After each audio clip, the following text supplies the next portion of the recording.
시장님, 이태원 참사 1주기가 다가오고 있습니다. 네, 며칠이죠? 29일입니다. 네. 시장님, 시장님께서는 이태원 참사 유가족들과 한 번도 공식적으로 만나신 적이 없습니다. 참사 당일날 해외에 출장 가 계셔서 적인 자문을 거쳐 초안 작성을 하라, 이런 내용이 나와 있기까지 합니다. 두 번째는 이보희 현 희망 먹거리 네트워크 대표입니다. 이분은 서울시의 과장으로 채용이 됐습니다. 세 번째는 윤병선 건국대 교수인데요. 이분은 희망 먹거리 네트워크 이사인데요.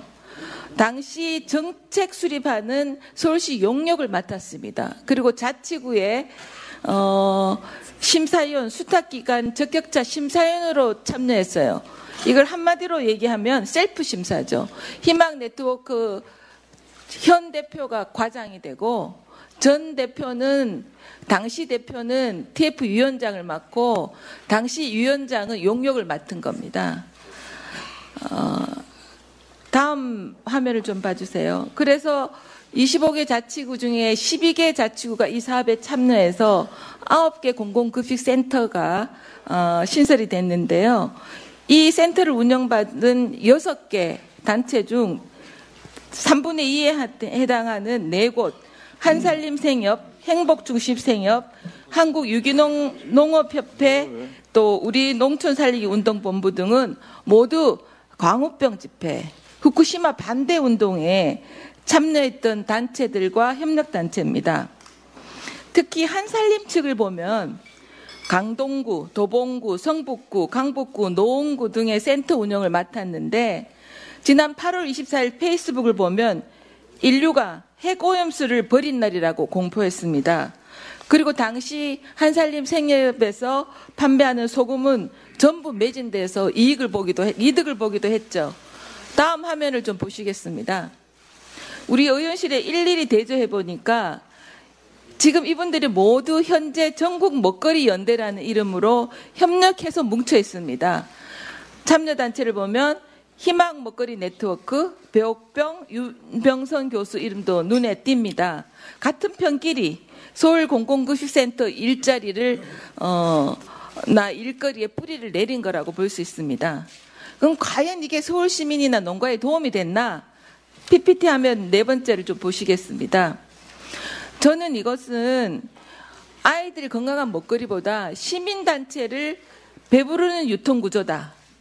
이 산지에서 제공 못하는 식재료를 대신해서 유통하면서 248억 원이라는 독점 수익을 차지했습니다.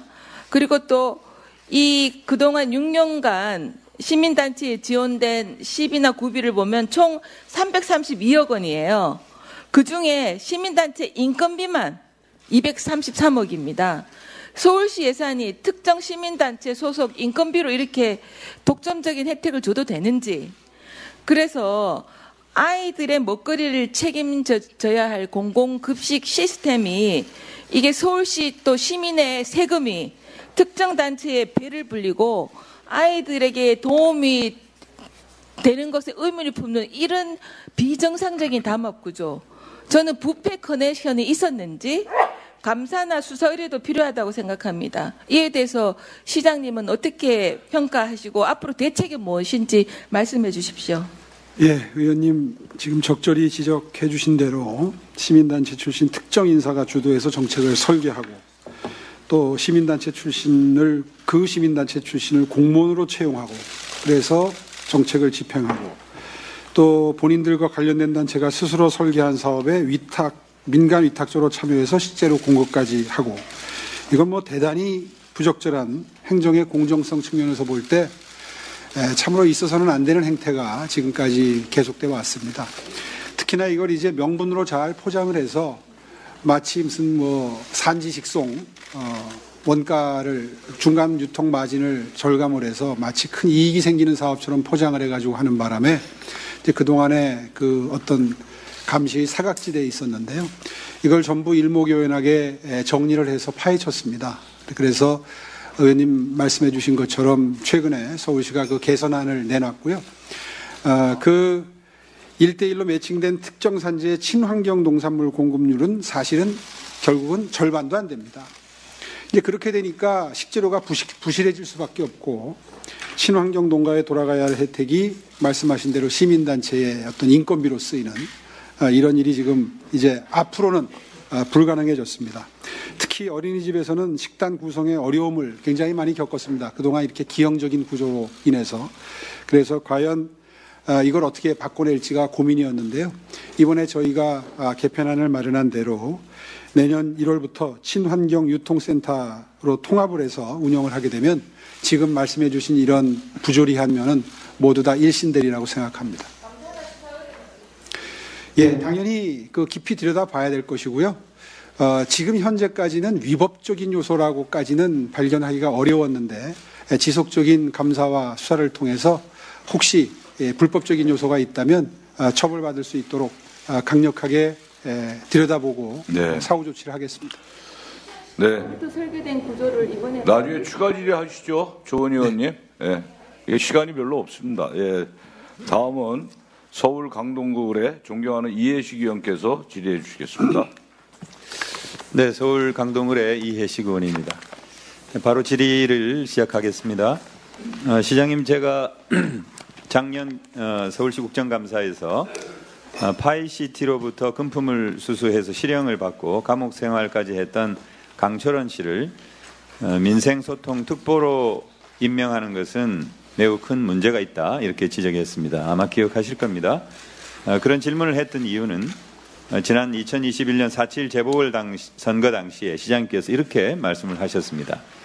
만약에 내가 강철원이라는 참모를 서울시로 공직에까지 같이 들어가겠다고 했다면 문제를 제기할 수 있습니다, 이렇게 말씀을 하셨죠.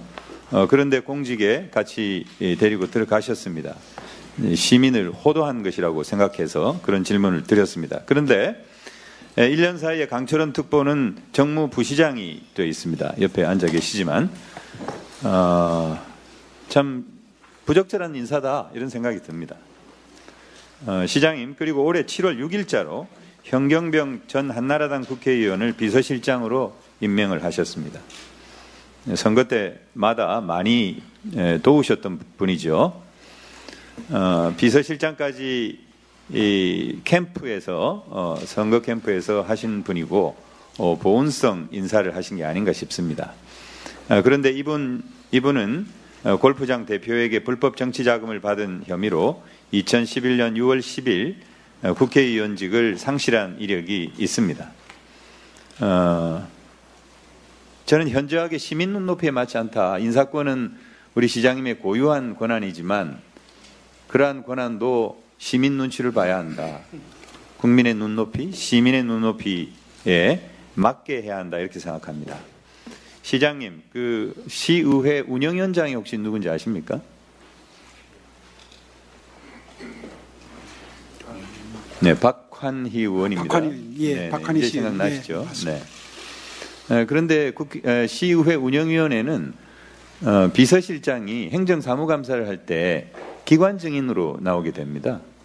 그런데 그 박환희 시의원은 현경병 그 노원갑 위원장이실 때 그때 공천을 준 분이거든요.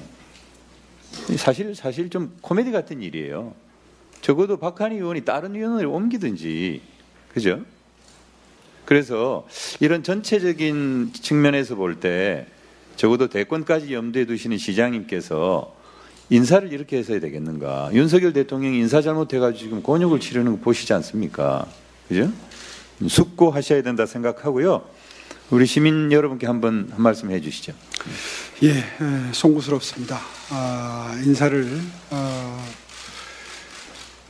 한 원칙은 사실은 능력 본위의 인사를 하다 보니까 서울시정에 매우 밝고 그리고 그동안에 겪어왔던 바를 바탕으로 판단하건대 적격자라고 판단을 해서 임명을 했습니다마는 지금 의원님 지적해 주신 대로 그런 어떤 형사적인 재판을 받고 처벌받은 전력이 있기 때문에 정말 본인들이 더 각고의 노력으로 열심히 일을 하지 않을까 이렇게 기대를 하고 있고요.